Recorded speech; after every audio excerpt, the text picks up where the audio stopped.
They say the war ended in 1945, but on certain fog-heavy nights, some English airfields tell a different story. A lone Spitfire still circles above, its pilot forever waiting for a landing signal that never comes.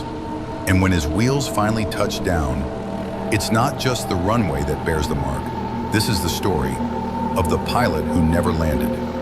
England, 1943. The skies above were alive with war. Engines roared, searchlights cut the night, and death waited behind every cloud. But some stories say not every pilot made it home, at least not completely. Out on the quiet airfields, where old runways stretch like ghostly scars across the countryside, some still whisper about a plane that never stopped trying to land. A Spitfire, its engine coughing in the fog, its lights drifting low, circling, long after the war ended. They say, on certain nights, if you stand alone by the hangars, you can hear it, a Merlin engine, low, winding down, like it's coming into land. But when you look up, there's nothing there, only darkness, and the echo of a pilot still trying to come home. Summer of 1943, the Battle of Britain was over, but the skies were far from calm. RAF squadrons launched nightly sorties, hunting bombers, chasing rumors of V-1 rockets, straining to keep control of the air.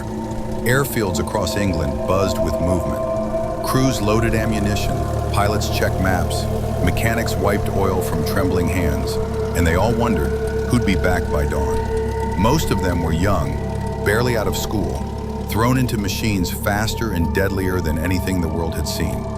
Every takeoff was a gamble. Some returned, shaken but alive.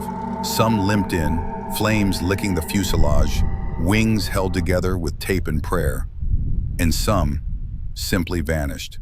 No flares, no distress calls, just silence and sky. Families got telegrams, churches held services, graves were dug, though often there were no bodies to bury. Life moved on, but not everything did. September 1944, RAF Harrowfield, a quiet station tucked into the countryside.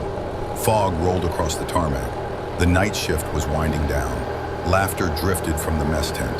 Then, the sound, a Merlin engine, close, low, sputtering, the kind of noise every man on base could recognize. They ran to the edge of the runway, hearts pounding, lanterns in hand. And there, breaking through the mist, a Spitfire, landing gear down, wobbling, fighting gravity, coming in fast. But when it touched the ground, nothing. No wheels screeching, no propeller blast, no metal groaning against concrete, only fog and silence. They rushed forward, ready to assist, to drag out a wounded pilot. But the runway was empty. No plane, no debris, not even tracks. One mechanic whispered, "I saw it. I saw the squadron code. That Spitfire was real." After that, it kept happening. Every few nights, around 2 or 3 a.m., the same sound. An engine hovering above the base. Pilots were jolted awake. Mechanics grabbed torches. Officers checked logs. Each time, they found nothing. But sometimes, the ground told a different story. Fresh gouges in the tarmac, scorched grass near the hangars, like something heavy had landed, then disappeared. Some said it was a prank. Others blamed stress, lack of sleep. But not everyone laughed. One sergeant traced the grooves with his boot, squatted low, stared into the black. "Feels wrong," he muttered, "like we're standing on someone else's runway." And then came the night they saw it. Fog choked the base, thicker than usual. Sentries walked slow patrols, boots crunching softly on gravel. At exactly 2:14 a.m., it came again. A deep rumble, then a scream of power. An engine sputtering, then surging to life. They looked up. A black shape dropped from the clouds, nose tilted forward, wheels brushing the earth. It touched down, a perfect landing. No scheduled flight, no expected return, no call sign on the books. 2 guards ran, flashlights slicing through mist. The Spitfire rolled to a stop, engine coughing once, then dying. The canopy cracked open, hinges groaned, and there he was, a pilot, slumped.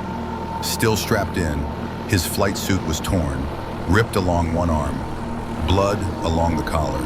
His face was pale, mouth slightly open, eyes wide, unblinking, staring, but not seeing, like he didn't know where or when he was.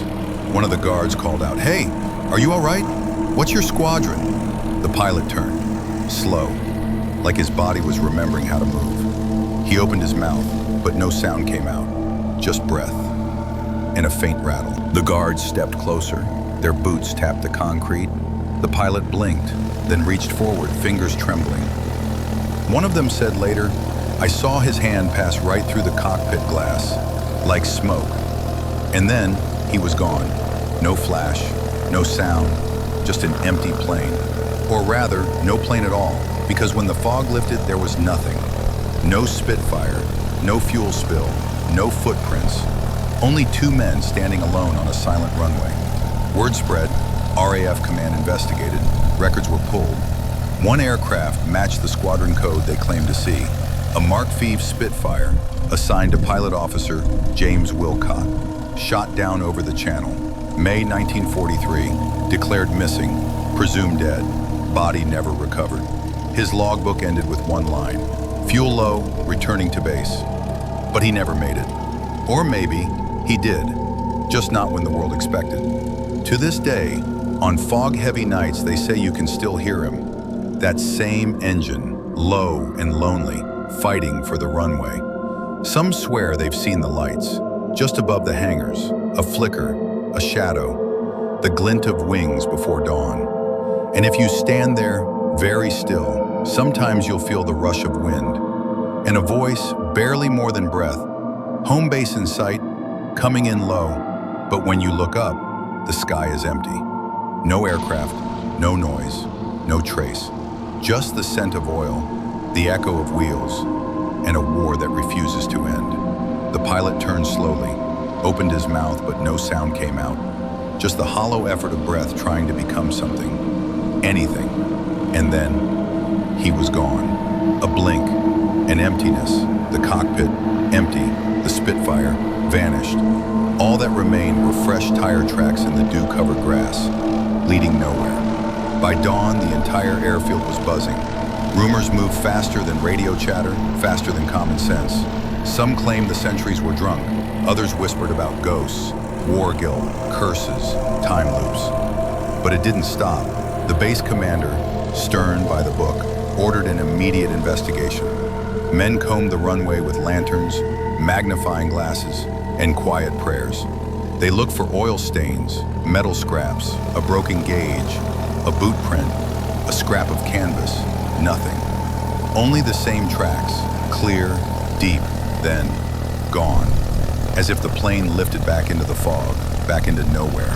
They checked records, twice. Every plane accounted for. Every pilot checked in. No one missing, no call sign out of place. That should have been the end of it, but it wasn't. In the mess hall, the tone changed. Whispers grew legs. Theories turned into stories. Stories turned into beliefs. Some spoke of a lost squadron vanished over the channel, running on fumes, trying to limp home through flak and fire. One name came up again and again, pilot officer James Wilcott, shot down, never Not then. Older mechanics, men who'd seen things they never logged, spoke quieter than the rest.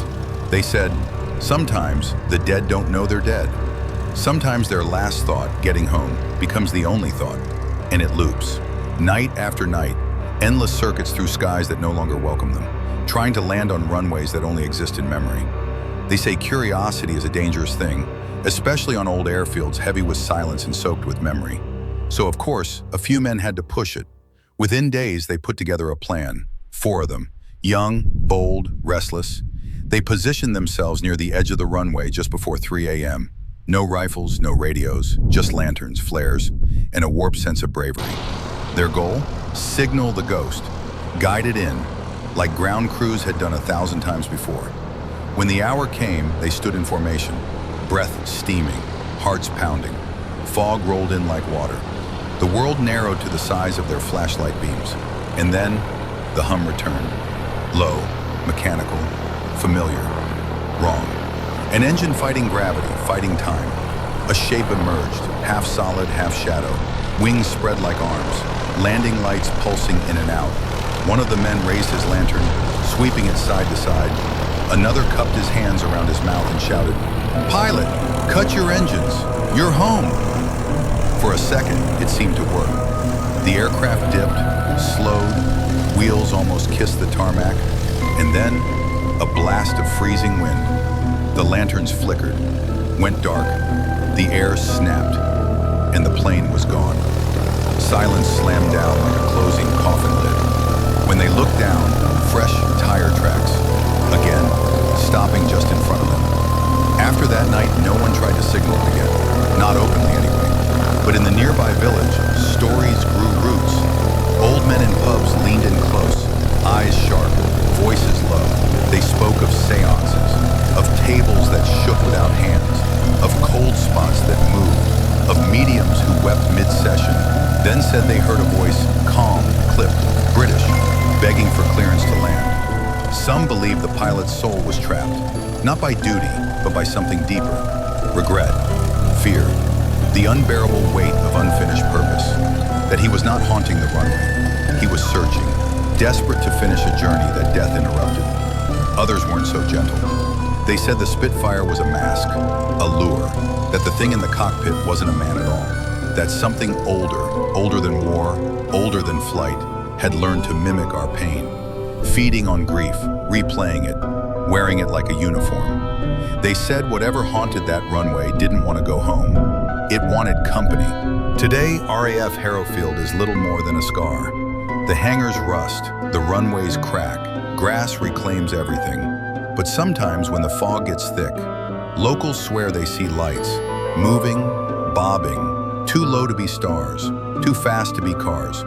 They hear an engine from a time long gone. They feel something cold pass right through them, as if someone or something just brushed by. Locals don't stay out after dark. They lock their doors, pull the curtains tight, whisper a name they were told to forget, and they pray. Because some ghosts don't want peace, they want landing clearance.